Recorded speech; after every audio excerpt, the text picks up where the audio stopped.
Hey everyone, good morning, good afternoon, good evening. Welcome to CoinGecko's 25th Virtual Meetup. I'm Zhong and I'm the head of research here at CoinGecko, and I'll be your host for today.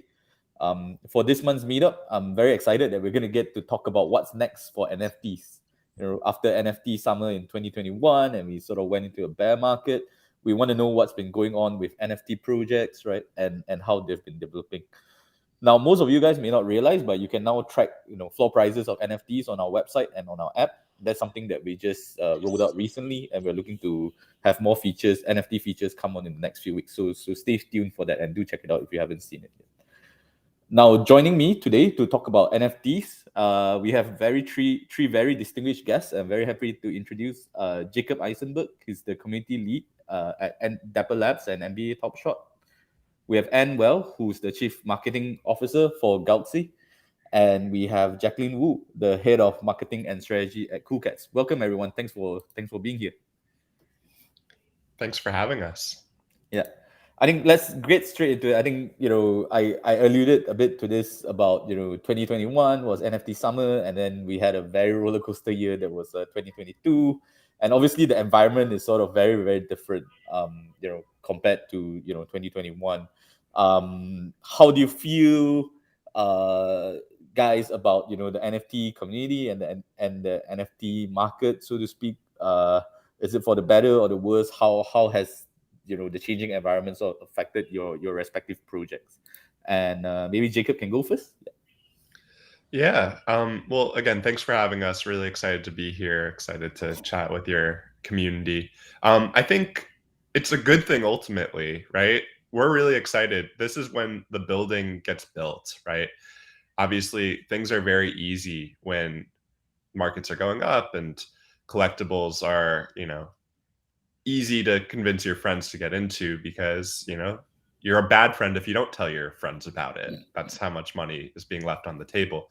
But now we're obviously in a slightly different environment. And the people that are still here are the people that are passionate, deeply emotionally invested in the collectibles that they are collecting and see the potential in the future. I liken it very similarly to what we saw in the late 90s, right? The dot-com era, where there were so many incredible projects or websites that were getting built, but there were also a lot that didn't have much value and didn't provide much value to customers and to society.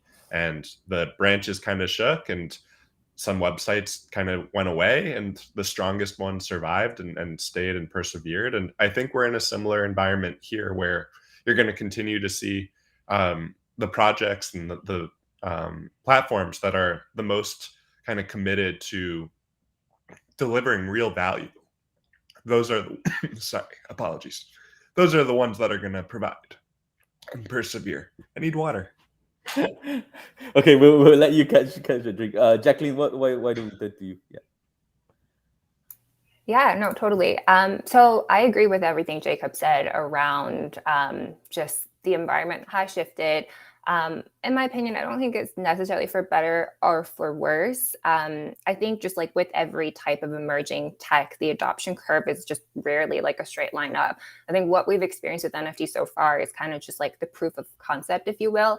To show that NFTs really have a tangible use case that was embraced by a small group of early adopters. So I think like as those use cases get further developed, you'll see just more and more people get onboarded to the technology. And it might not all be art-based NFTs. I think that was just something that was easier for us to grasp initially. It might be a loyalty program, it might be tickets, but I think just those NFTs will be kind of like more seamlessly integrated into our everyday lives. Totally agreed with the .com kind of analogy as well, on the same page. Yeah, and what about from your perspective and from Galxe's perspective? It's hard to go after my co-panelist here because I think I couldn't say much more than that. I think what's interesting right now is it gives the chance for, let's say, when we think about PFP projects or projects like Cool Cats, it gives them the time to really develop their brand, right? And instead of doing it when it's all hyped up and people are, just looking at floor price and stuff like that, they have the time to really reflect on who we are, what do we want to give to the community, where we're going, and what that means. So I'm excited for this. Let's call it a little bit of a downtime for everyone to kind of figure out who they are and build stronger brands. Yeah, that's what I think is gonna Yeah. come out of it. So I think it's a good thing, right? In the long run, as Jaclyn said, we're on the long game here, so I think it's a good thing for everyone. Yeah, I think like going back to Jaclyn, I think we're a long way from when NFTs were just simple profile pictures, right? And definitely like Cool Cats have also been expanding your project in different directions. I think could you tell us a bit more about how the team is thinking about broadening its scope, its horizons, its plans, from when it just started. Yeah, no, totally. Yeah, it's definitely very different from 2021. So our goal right now is to build Cool Cats into this global character brand that people know and love. So in the same way you see like Hello Kitty or Pikachu and you instantly know who they are, what their story is, that's exactly what we want to do with our main character, Blue Cat, his friend Chugs, the rest of these characters that we have planned. So in order for us to really kind of get to that point, we know we have to grow our audience. And right now we have this like very core audience set in the Web3 space, and we will continue to serve our community. They are our sort of like strongest brand advocates. But at the same time, we're actively building a number of different growth streams to really kind of like scale that brand awareness with more people. And we're thinking about this in 3 kind of core pillars. One is growing our social presence. This just makes a lot of sense for us, given that we're IP-led, we're character-led. So it's just an avenue for us to get our art in front of more people. It makes our characters more relatable. People can fall in love with them. The second kind of core pillar we're looking at is kind of slightly longer form animated storytelling content. So it just tells a little bit more coherent story around the characters, allows that audience to kind of build that deeper connection with them.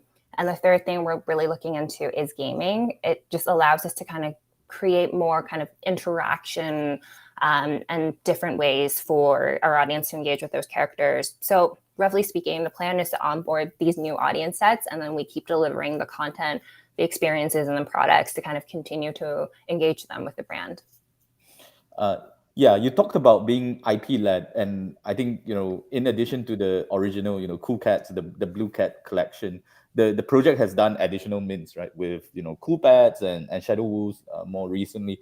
I was just wondering, other projects have also done derivatives drops, right? Most of the time we see that these are maybe like easier ways to get more people in the community and things like that. What do you think is sort of the value that these additional mints do for your projects, and how do you think about this, and yeah, about bringing more people in, but also try to also keep the value of the IP strong, right? So Blue Cat is still your main character, so to speak. Yeah, no, totally. I think overall with pets, with Shadow Wolves, the additional mints, they have achieved the goal that we've set out, which is to expand the brand, to onboard new members into the community. I think more importantly is that the new collections allowed us to expand that set of core characters that we have. So we have more characters to tell our story. And we can also just create more art that people can relate to and use to represent themselves. So some people, for example, vibe better with the Shadow Wolves than they do with a Cool Cat. So it's just a new way to get our art out there and get it to relate to people.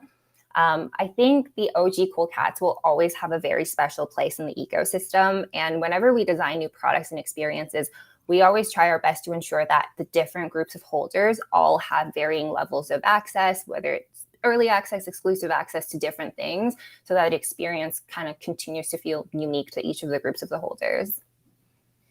Okay. Yeah, I think definitely like, it helps bring more people in, and like you said, different people vibe with different things, right? So maybe like, it's different ways to bring in more people. I think turning across to Jacob, I think from Dapper Labs and NBA's Top Shot perspective, I think Jacob, we just saw the conclusion of the NBA finals. So this is sort of like a good time to catch up, I guess.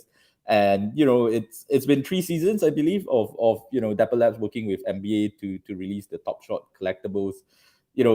Tell us a bit about how the experience has been. What lessons have you learned thus far? I think we were all quite surprised when it first launched in 2020, I think, and it's been a solid success, I think, so far. Yeah, it's been a real roller coaster, as I'm sure Jaclyn and Anne can attest for their projects, right? There's a lot of really great things that have happened. There have been some not so great things along the way as well, but we've learned a ton in that process.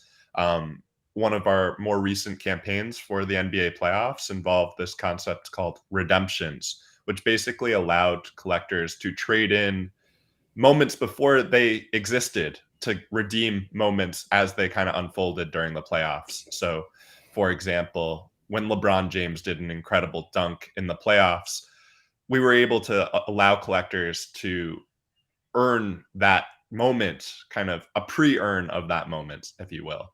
So it created a little bit more interactivity and enhanced the viewing experience for our collectors and NBA fans as the playoffs unfolded, added some more game theory to the mix. But I think we're leaning really heavily right now into kind of providing real value for our existing community, right? So focusing our attention toward them. We just released the LeBron James block from the 2016 NBA Finals, arguably the greatest moment of the last 30 years of NBA history. And we have 23 of those total minted. And about 20 of those 23 were distributed to top collectors that were competing on leaderboards. And in order to rise to the top of those leaderboards, they actually had to burn really great LeBron James moments from their collection. So what this did is it created a mechanism where we're able to kind of control supply and provide real utility for the biggest LeBron James collectors and holders on our platform at the same time. So that type of dynamic and that mix was really exciting and really encouraging because it shows us a kind of novel way to distribute the best stuff from history in a way that still rewards our top collectors. Yeah, and obviously, you know, collectibles is very competitive, right? So you compete not just with, you know, digital collectibles, but also physical ones as well. And you know, NBA trading cards have a long history. I was just wondering, I think from you know Dapper Labs perspective, you know, how do you think about that dynamic, especially with physical products and competitors as well? Yeah. Yeah, I mean, it's a great analog. And I think to what Jaclyn was saying earlier, where, you know, the art is a very easy concept for a normie to kind of get and wrap their head around for NFTs. I think trading cards as our analog is also a really easy way for us to explain NFTs and our product to the mainstream. I will say that there are kind of profound differences between our product and trading cards, some that work in our favor and some that work against us. For example, with trading cards, there's no known quantity or circulating supply of, say, a Luka Doncic rookie card. We do know that 16,000 or 18,000 of those rookie cards have been graded by PSA, which means a collector has taken the time to send it in to a company to authorize, yes, this is a legitimate card. And there are 18,000 of those, but there might be, you know, 90% of the supply hasn't been graded. So we genuinely don't know. Only the trading card companies know that there might be 200,000 of set card. With us, everything, the denominator of every mint count and every edition size is laying in plain sight. And collectors are able to kind of analyze just how many buyers we have in the market each week and how many sellers. And they can kind of do their own mental math of, well, is the demand strong enough for this? Is it worth pursuing? I would say secondarily, a big difference between us and physical collectibles or trading cards, NBA basketball cards more specifically, is that thrill of the hunt, right? If you go to a card show, you're going to see a card that you might not stumble across for another decade. Whereas on Top Shot, these cards are always kind of at your grasp if you have the money to afford them. So that creates another kind of unique, distinguished factor where collectors that are big NBA fans, they can kind of take their time with our market and kind of evaluate how things are going and make informed decisions that at times I think ultimately will make digital a superior collecting platform and format, but I don't think that it necessarily lends itself to the euphoria that you may have seen in 2021, where there's so much FOMO to get in today because, you know, prices tomorrow are going to be astronomically higher. Yeah, I like the appeal that, you know, it's all at your fingertips instead of, you know, we see I think someone jet across the world or jet across the country in the US to try to buy a physical card. Or it's just some of these things look pretty crazy to me on the physical end.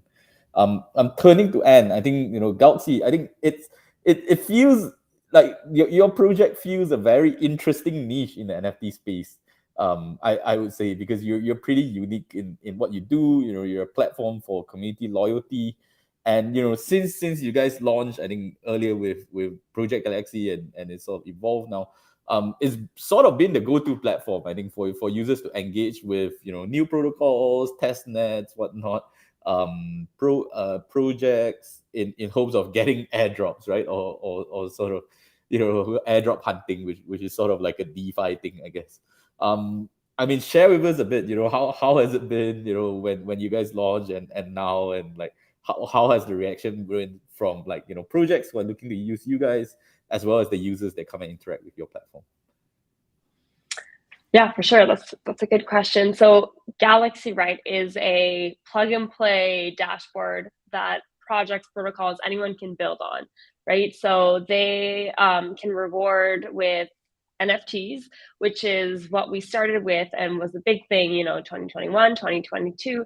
But we have shifted and evolved. So you can still reward your users with NFTs. And when we're talking about NFTs here, we're not talking about, PFP projects or 10,000s. It's more of like badges of, participation, or badges of achievements that we call them, or even projects can come in, input the images they want, and generate their own smart contract. Once again, plug and play.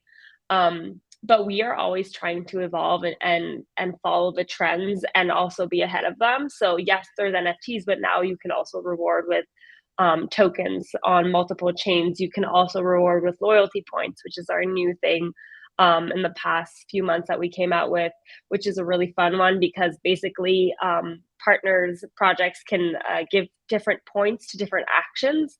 So you could say, okay, do all 5 actions and get an NFT, but all these actions can be weighted with different loyalty points, which is really interesting, especially for DeFi protocols or people who want to have people come in and try their protocol. Maybe swapping or bridging is worth a lot more than just liking a tweet, right? So we're playing with that. We're playing also a lot with community things. So you can reward with Discord roles for doing specific actions. So we're really trying to go above just the NFTs. And something interesting you said is like the airdrop, which, I mean, we're not dumb. We know that people are participating in these things in the hope of airdrop, but maybe I'm being naive with my little marketing message, but I would say to people, participate in campaigns from projects that you like, brands that you like, and the same way you would go and buy a Nike shoe versus an Adidas shoe, or buy a specific lipstick at Sephora, is how you should see these DeFi protocols and these projects on chain, where it's like, maybe invest in 2-3 projects and really go in on those. And because if you're just here in hopes of getting an airdrop, you're gonna get your heart broken maybe a few times. I think we're not there anymore. We're at a different place, so that would be my little naive message of like following the projects that you care for, that have similar like values or a similar mission of things you like to do. But yeah, don't get too focused on the airdrops. Do it for fun. Yeah. I think certainly I've done my fair share of like following quests that actually don't lead to tokens, but like along the way you see like some of the art that the projects put up were really cute, and like, okay, I mean, I got something out of it. I do think that we have to talk about engagement a bit more, and whether that's on Twitter or Discord, like you said, or directly interacting the protocols, bridging, using some of the protocols and things like that. You talked about playing around with some of the rewards maybe that people get from doing some of these actions. I'm just wondering, like, could you share some particular success stories, or like why you think certain projects have been very popular versus others? Because like you said, it's an open platform, right? So there's a lot of projects that actually like pop up on your platform, and people sort of get overwhelmed a bit. I feel. Yeah, I had actually one little trick. If there's anyone here listening and looking on Galxe and thinking, how the heck do I start here? If you go to the campaigns page, there's a filter where you can filter by chain, action, by type of reward. So my recommendation for anyone looking like to start on Galxe, trust me, I know it's overwhelming. There's a lot going on. We have about 300 ongoing campaigns daily. We have over almost 3,000 partners. So there's a lot going on, but you can filter with what you like to do. So that would be my little, public service announcement for the users. Now for the partners, what really works with us is long-term retention, right? Long-term campaigns. Users want to see that. If you're just coming in and doing a one-off campaign, that's not going to work. It's kind of like, you go to take the Nike, example. They do one promotion once. You're not gonna stick around. You want to subscribe to the newsletter, get a 10% discount because you're like an early adopter or a big, a big contributor to that community. That's the same thing here. So what we've seen have a lot of success is typically what we call ecosystem campaigns. So typically this is when a chain, so I'll give 2 examples, like Optimism, the Optimism Quest, which was powered by Galxe, where they went and got, I think it was like 15 protocols on the Optimism chain to participate in that campaign. So users got to try out all different kind of protocols, bridge, swap, trade, do all these things. And the most important thing for me is to tell partners to make sure that users are trying the protocol. So just joining a Discord or liking a tweet is not very engaging. You need to have people try things, test it out.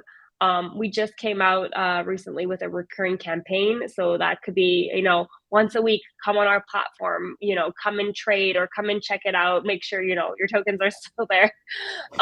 So we have a lot of success stories. Optimism Quest is one of them.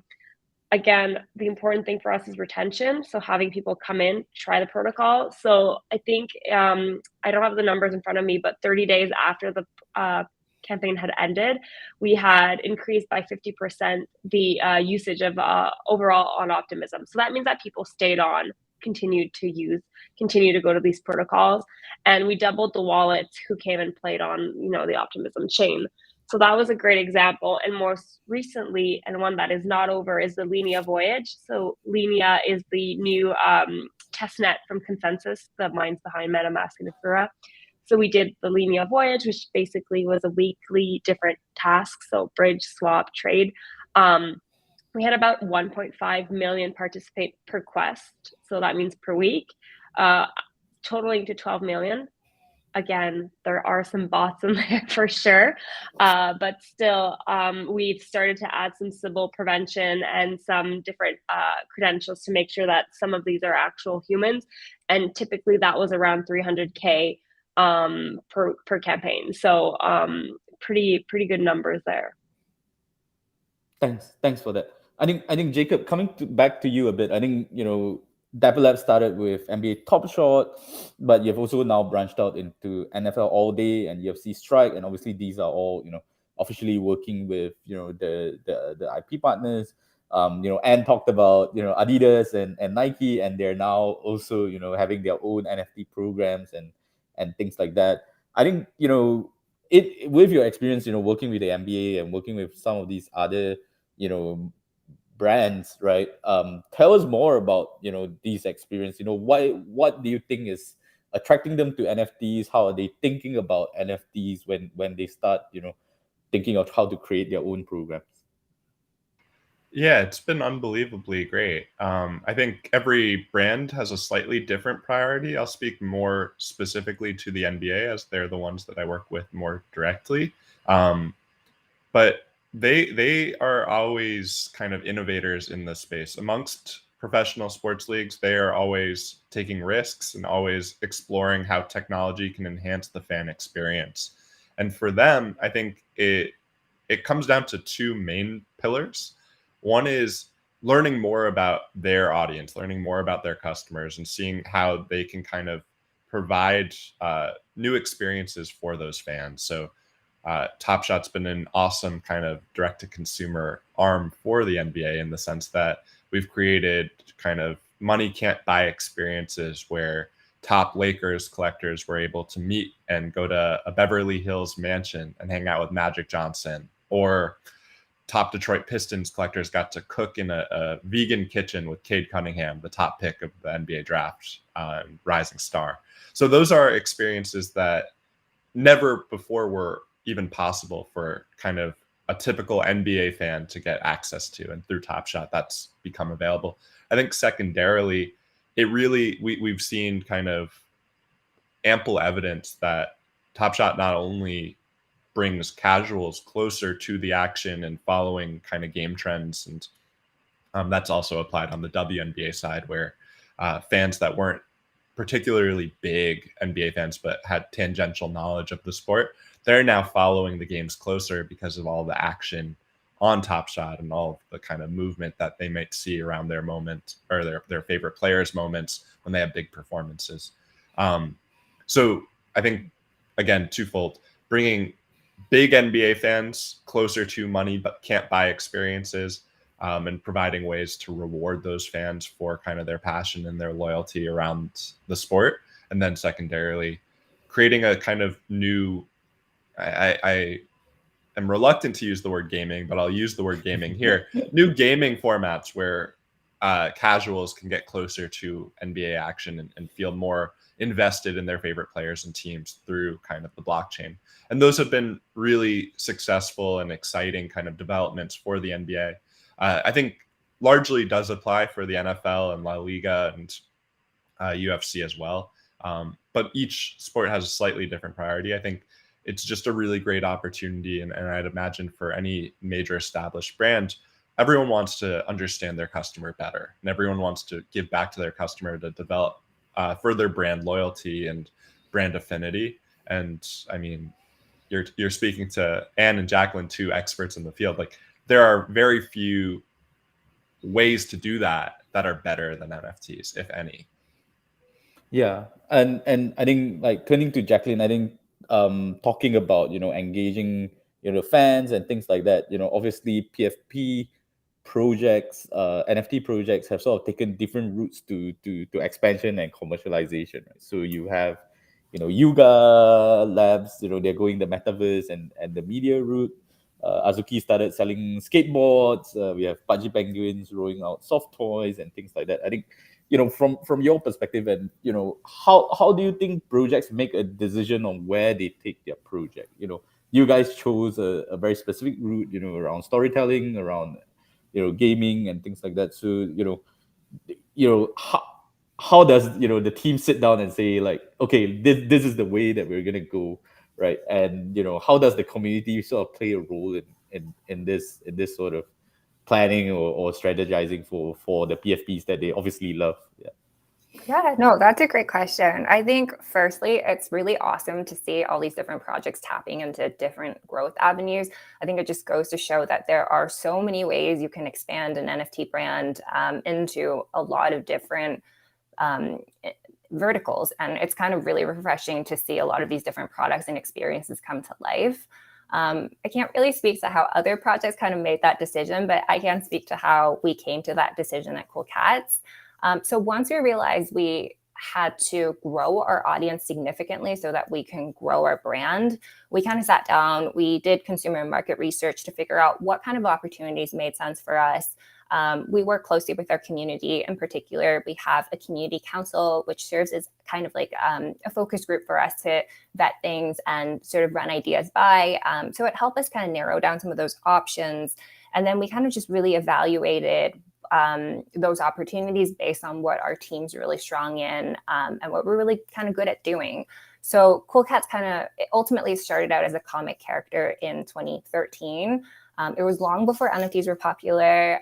We had an Instagram account called The Cartoonist that Klon started. So ultimately for our team, like, our biggest strength was that creativity, it was the art, and our mission was really clear internally. We wanted to make things that would make people smile. So ultimately we kind of like figured out the two sides, like, this is the external market opportunity, and then based on our internal capabilities, what made sense for us. And then we figured out our goal is to really just get the brand and get the IP out in front of as many people as possible. That's kind of how we landed on those growth pillars that we talked about around social, animated content, gaming, because they're all just such natural ways for people to interact with the brand and like fall in love with it. So that's kind of like the process that we use to kind of come to this decision. Yeah.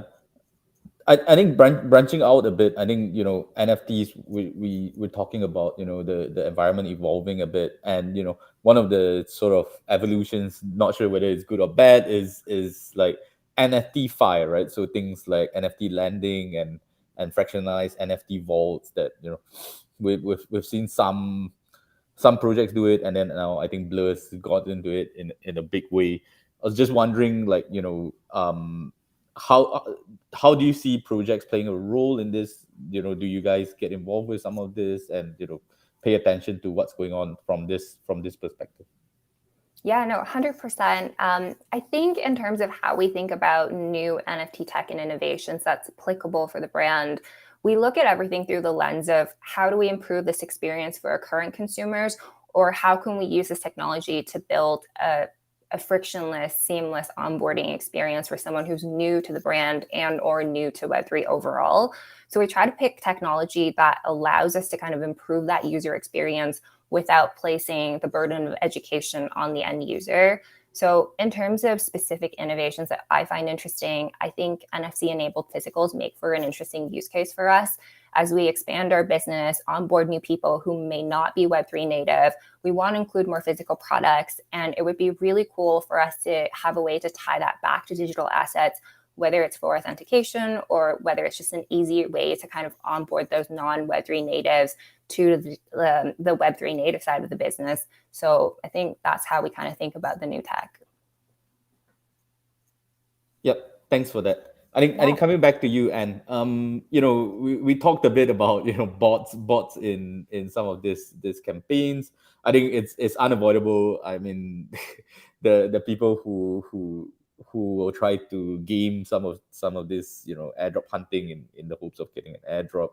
I think we've seen more concerted efforts to weed out some of these bots, but at the same time, people who sort of run some of these, they think that they're bringing attention and engagement to the projects, right? So they should be rewarded as well. I mean, from your interactions with these projects, that are running some of these campaigns, what do you think? How are they thinking about this? Like, is it like all engagement or all publicity is good publicity, or they're looking for something that's more organic? Yeah, again, Galxe is plug and play. So really depends on your strategy, depends what your end goal is. So if you're looking for, I just want to have people talking about me, I don't care about the bots, you can totally do that. Do some very easy tasks like a retweet or something, join a Discord, you can do that. My personal favorite is not that route. And the reason why is we do have a lot of solutions to counter this. Again, it's really complicated because in Web3, there's this whole people want to be anonymous and people don't want to reveal their identity. So we have a few solutions. So we've got a Galxe passport, which is basically a KYC. It's a soul-bound NFT where people can get this. And at least we know, okay, it's a human behind this. So we have that solution. We have other solutions that people can use, like the Gitcoin passport, which is basically almost like a degen score of how accurate or how human are you. We also have these really fun new credentials. So for those who haven't played around with Galxe, basically when you can claim an NFT or a prize, you can do one credential, which is one task, or multiple. So it could be like, hey, you have to hold a cool cat and you have to like a tweet, and you have to have traded on a protocol in optimism.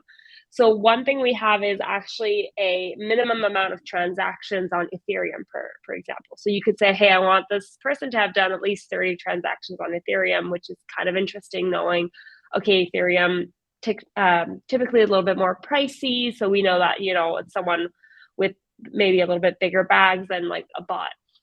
And then there's also the fact that if you want to have, let's say you're saying, hey, the task is to trade $5 on my, on my protocol, and you are getting it botted, maybe that's a good thing for you because you're still getting a lot of transactions on your protocol. So my recommendation is if it's on-chain actions, maybe bots don't mind as much, but if it's off-chain, such as Twitter, Discord, Telegram, that's when it becomes for me a little bit not fake growth, but it's not very accurate. So I would recommend adding a civil prevention. Okay. I mean, you briefly talked about Galxe Passport, and that's a soulbound token, right? So there was a point, I think, last year when, soulbound tokens were sort of the rage after, especially after Vitalik talked about it, and, particularly for digital identity use cases. I think, some people were talking about it more from like, trying to signify status or concrete proof that you have done certain action and things like that, or you have achieved certain rank or whatnot. I'm just wondering, like, now that some time has passed, some people talk about it. But I also saw people say that, nah, not really in favor of soulbound tokens. Do you see any developments in this direction? How are people thinking about this? Yeah, that's another one of those trends, right? Where like everyone's talking about it and then we just don't talk about them anymore. Personally, I don't think all NFTs should be soulbound. Like that's never been my take. I do think that, and I'm kind of repeating what you're saying, but I kind of think when it is having to do with like identity, so example, this one, which is the KYC, we don't want that to be sold on secondary markets where people could just utilize this, profit from it. So I think that there's very limited cases for soulbound tokens. I know that for us, one interesting thing we maybe wanted to do with the passport, for example, is, okay, how long do we keep these soulbound tokens? Meaning that, do we burn them after 2 years to ensure, again, that digital piece really works, where obviously you can't really burn it, but you could say, okay, you have to have an updated passport every 2 years, kind of like a real life passport. So that's kind of what we're talking about. It is to make sure, obviously it's life. So some people might not be with us in 2 years. How do we make sure that these soulbound tokens are still accurate, that these people still exist, that they're associated to the right wallet? What if you lost your wallet? So that's what we're kind of trying to figure out, is how to make sure that we're ensuring that these soulbound tokens are, truthful to the person who's holding that wallet, right? Because that could be an issue there too. So I wish I had a better answer for you, but yeah, it's a tricky one, definitely. No, but I think that's a great answer, right? So it could be like a passport, like a real life passport, where it's something that you need to be issued a new one every whatever period of time, because circumstances change. You may have lost your private key, someone may have taken it from you, or whatnot, right? So I think those are interesting answers. Coming back to Jacob, I think Dapper Labs is also known for Flow, right? So you guys built the Flow blockchain. It was originally just Dapper Labs NFTs, but you guys have starting to get projects come over now. There's Doodles 2, I think, that came to Flow. Talk to us a bit about that, right? So why your own chain, and what are some of the new things that is being built on Flow? Yeah, so the history of Dapper Labs started with CryptoKitties, and CryptoKitties went viral back in 2017, 2018, and actually kind of crashed the Ethereum blockchain. There were too many transactions happening. Gas fees got too exorbitantly high. It was not a product, CryptoKitties that is, was not meant for a blockchain like Ethereum. It needed to be a little bit more scalable, a little more user-friendly, and kind of after analyzing all of the successes and areas for improvement with CryptoKitties, we were able to determine, A, what if we were able to do something like this, but with a mainstream brand, a AAA brand, say, like the NBA, and B, what if we did it on a blockchain that could handle thousands of transactions per second, gasless fees for the consumers, and created a much more frictionless experience for everyone involved. So certainly in 2021, when Top Shot was going viral, we saw that kind of manifest and saw the power of flow kind of on full display, where, you know, thousands of transactions were being processed every second. We were able to kind of create a marketplace that didn't feel like you needed to know what an external wallet looked like or what your seed phrase might be, right? It was all kind of built for the mainstream adoption. And that, I think, is still the premise of the blockchain altogether. And we have our own language called Cadence, which is much easier for a typical kind of engineer or coder to learn. It has a lot of overlap with kind of mainstream coding scripts, whereas Solidity might be a little more complex. It's easier to see where your mistakes may have been as you're writing the code.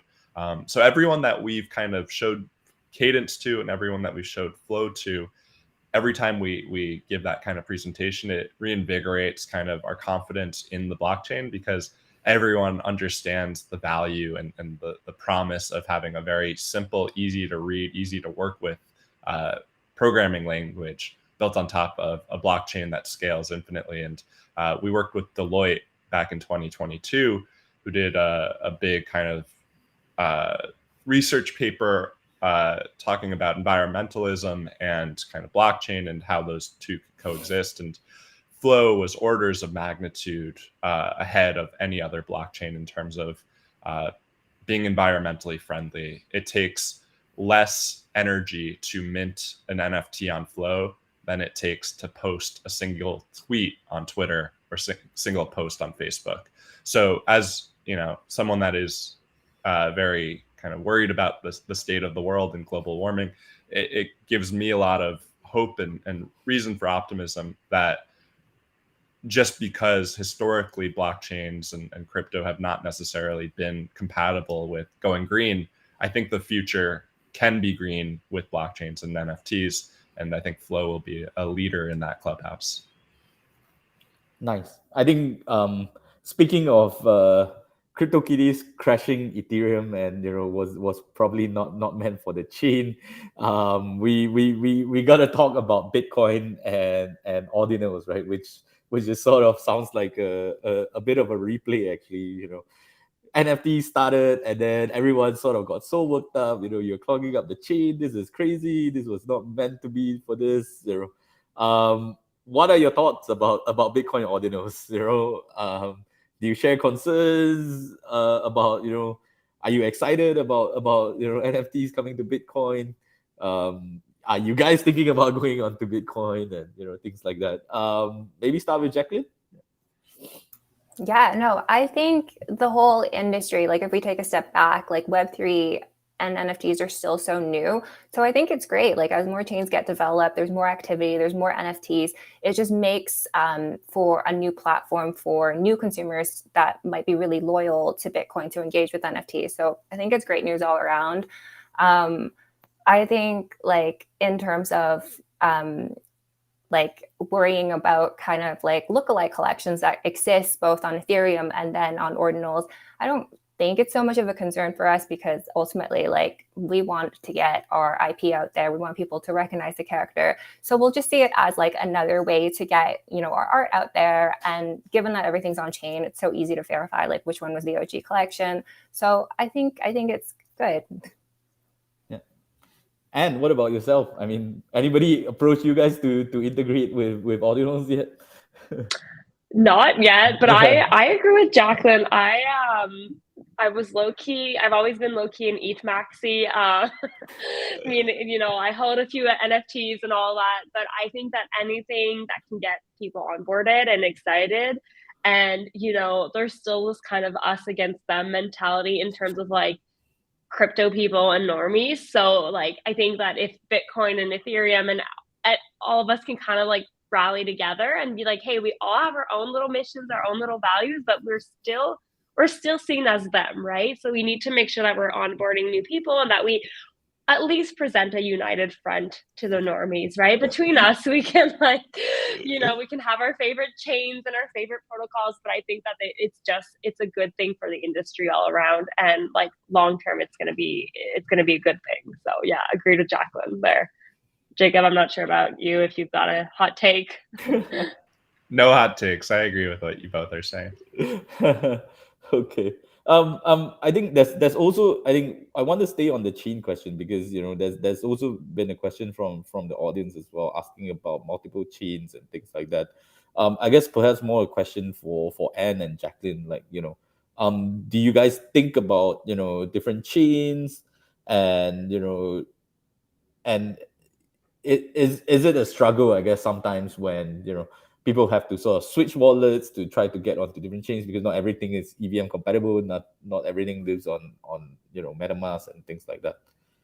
Maybe it's more like an end question, since Yeah, I can start. So again, Galxe, we're on like 16 chains. So I think there's like 12 or 13 main chains and some test nets and whatnot. So people can connect different wallets. We've got MetaMask, Zerion, Phantom, like all these different wallets. Personally, I am excited for like more omni-chain stuff where you can, onboard from one chain to another. I think also in terms of onboarding newcomers is just so much easier. I know that I live Web3. My partner works in Web3. My brother-in-law works in Web3. We're all in Web3, and I still can't tell you like what chain is best between Optimism, Polygon, Avalanche, Arbitrum, and those are just ETH chains. And it's just like there's just so much time in a day, so many hours where you can explore all of them. So I think that bridging between those chains is going to be beneficial for all of us. Yeah, so that's kind of my take on it. I wish that it was easier to hop from one chain to another. Yeah. Yeah, I think at some point you just pick your favorites, right? Yeah, I don't know, Jaclyn, do you have other thoughts? I mean, yeah. Because we Yeah. also see NFTs start hopping across chains as well, which is quite interesting. Yeah, no, personally, I totally agree with what Anne said. I love the idea of on-chain NFTs. Like in our case in particular with Cool Cats, people use the PFPs as their source of identity. So it's kind of just like being able to keep your identity across these different contexts, across these different places you go. And inherently, that just makes a lot of sense for us. And totally agree on that point that you raised, Anne, around just like bridging between chains will make things a lot easier for our end user, because we don't want them to have that friction of having to switch wallets. So I think that's something we're looking forward to, is being able to have people use our NFTs across different places. Cool. Yeah, I think I also think so. I would also like to carry some of the NFTs with me when even if it's just as simple as going from ETH to layer 2s and things like that, right? Which is supposed to be one big ecosystem. Yeah, I think moving on to the next question. I think there's been recent development in NFTs. There's a new I would say upgrade that people are talking about, ERC 6551, where smart contract accounts can be linked to an NFT. So sort of like your NFT can now do more, right, on chain, where it can have its own assets, interact with other smart contracts, if effectively have a lot more utility than what it sort of started with I think ERC 721 and things like that. So wondering, like, do you guys think about this? What do you think are sort of the possibilities that sort of people are talking about with ERC 6551? Maybe Jacob, if you have any thoughts? Yeah, I mean, I'm super fascinated by the tech. On the Top Shot / Dapper collectible side, it hasn't really been a priority for us to think through, candidly. But I am very looking forward to using it with other NFTs that I own, and potentially, I think there are endless possibilities when you talk about kind of NFTs becoming their own wallet in their own way, right? Like their own destination. So I probably am not the best expert on this panel to answer that, but I definitely excited about it. Yeah. Jaclyn or Anne, anyone has thoughts on this? Yeah. Yeah. Also, sorry, yeah, you go ahead, Jaclyn, because I was going to say I'm also not an expert on this. Again, our NFTs are more on the achievement side of things, right? So I'm sure we're going to be talking about this and implementing it once it's more, fleshed out, but also not an expert. So Jaclyn, please take us home on this question. So I hate to disappoint all of you, but I'm also not an expert on this at all. And I just have to echo what the two of you said. I mean, it's clearly technology with so much potential, and it's really interesting, all the use cases it can apply to. And especially in gaming, I think it can be very fascinating. From a project standpoint, it's also not something we've looked into in a lot of depth, mainly because we're focusing our efforts on expanding the audience base and like getting more people onboarded. So this is something I think that is a little bit deeper, and we're kind of just waiting for the tech to be more fleshed out to see where it fits. Okay, I think moving on, I think to marketplaces. I think hard to talk about NFTs without also talking about marketplaces.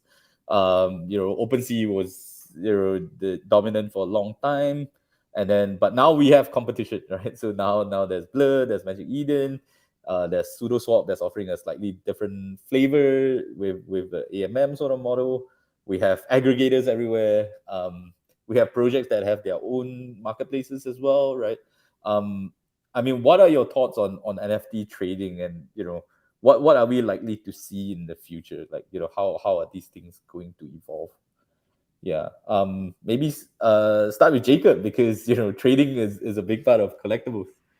Yeah, absolutely. I think that, and I don't know if my takes here are going to be particularly novel. I think it's great to have competition because it pushes every marketplace in the space to deliver real value to its customers and its collectors. I think one of the risks with competition is how naked the kind of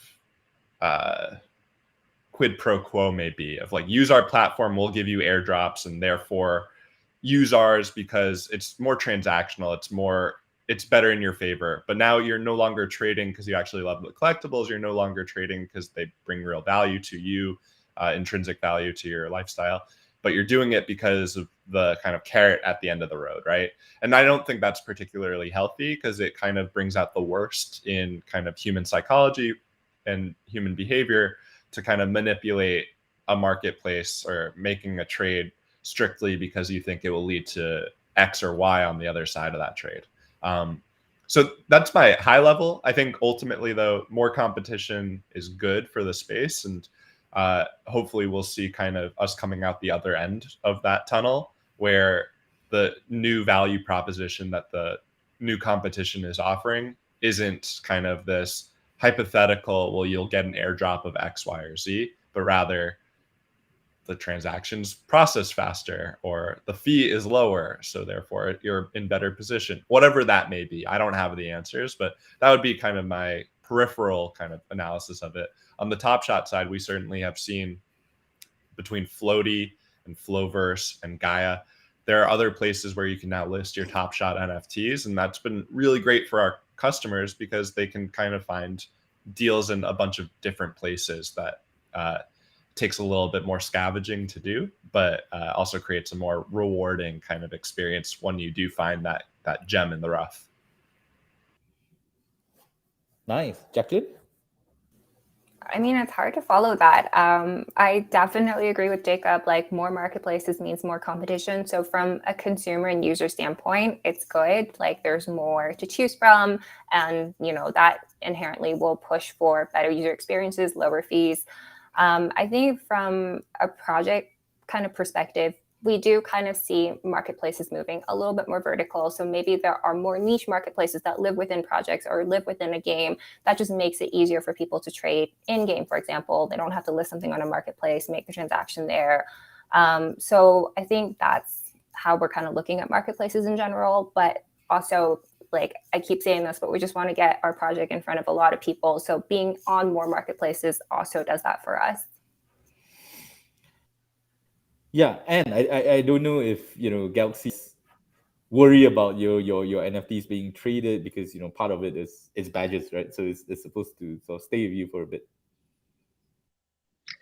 Yeah, us, it's really interesting because we talk a lot about airdrops. So there's a lot of secondary markets for sometimes these NFTs. So if it be badges or something else. So when you can see some of the NFTs from a few projects that are either oath or on-chain achievement token, or NFTs can have like quite a nice little value to them. So there's that secondary market that's interesting.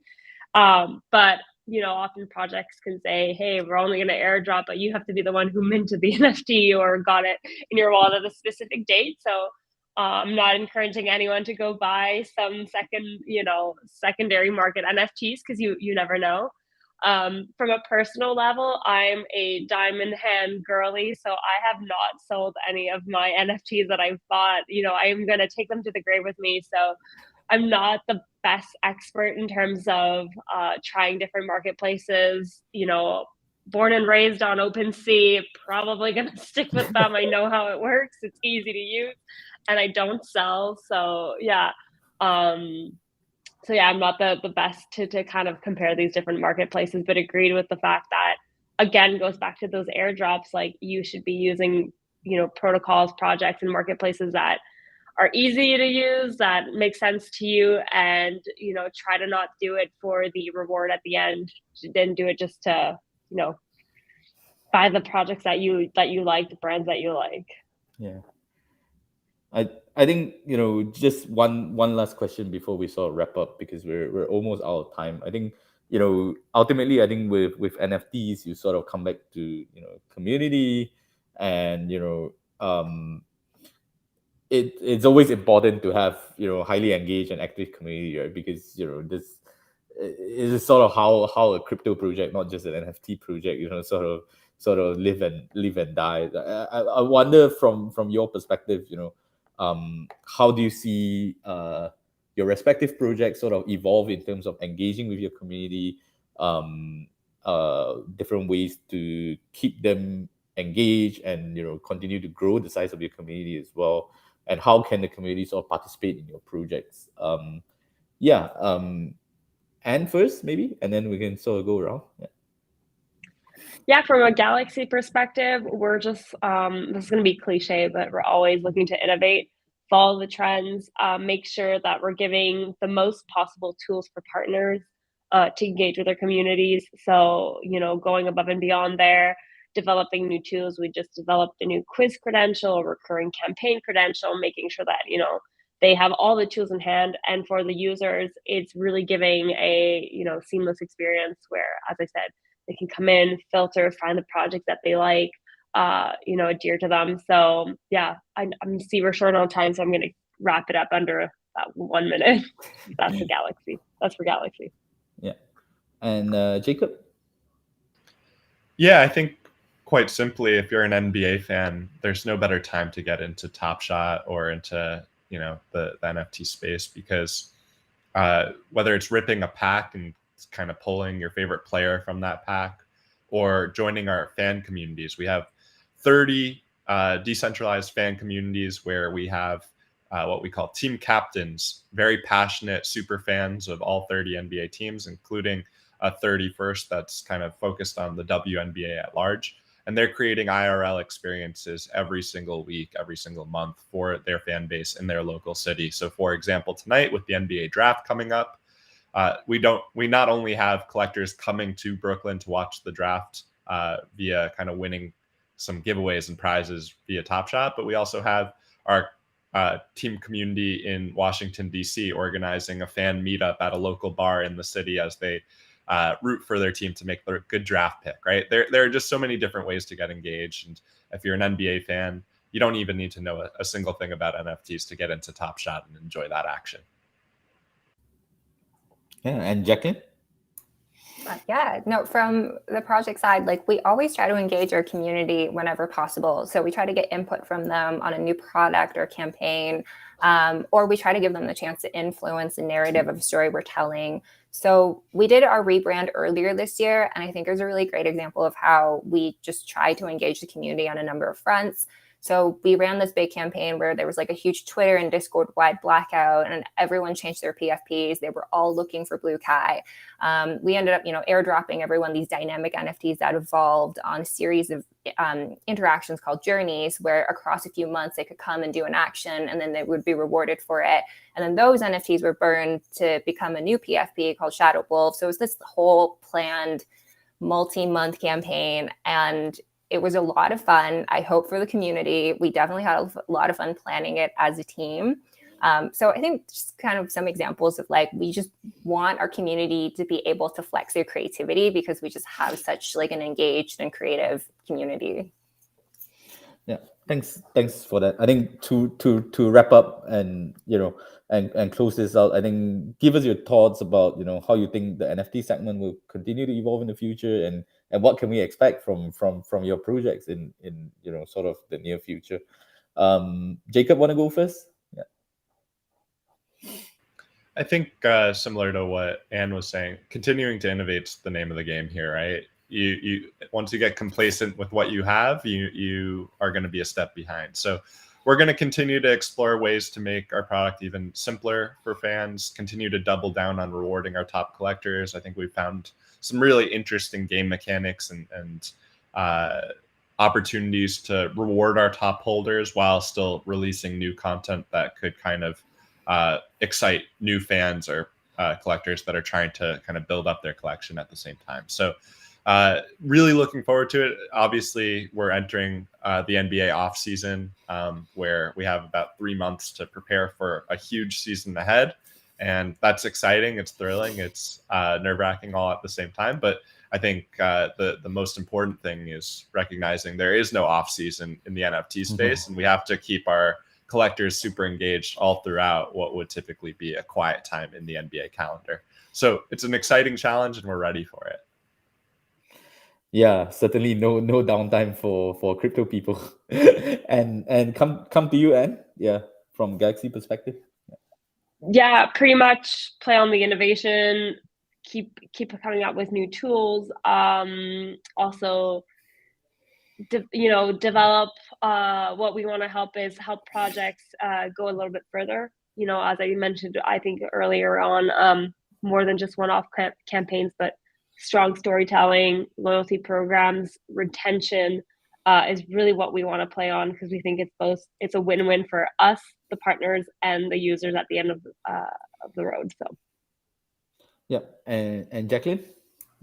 Yeah, so from our side, you can expect to see expansion in the 3 pillars we talked about. So more fun content on social. Remember to give us a follow. More animated storytelling content, and just some exciting gaming announcements to come. We also have 2 really cool IRL events we're super excited about. So we're going to be at Comic-Con next month, and we also have our giant balloon at Macy's this year for Thanksgiving. So we're super excited about those 2 things. Okay, and really excited for what all of you guys have planned. I think that's all the time that we have today. I think it's been a great chat. So thank you so much to our 3 speakers. Thank you so much for spending the hour with us. And I hope the audience, I'm sure the audience learned a lot from this discussion. I think just to wrap up, I think reminder that we also rolled out our NFT floor price tracker feature on our website and our app. So go check that out if you haven't seen it. And if you stay to the end, there is a promo code if you use the CoinGecko store. The promo code is CoinGecko5, and if you plunk that in, you can get a discount on anything that you can find on our store.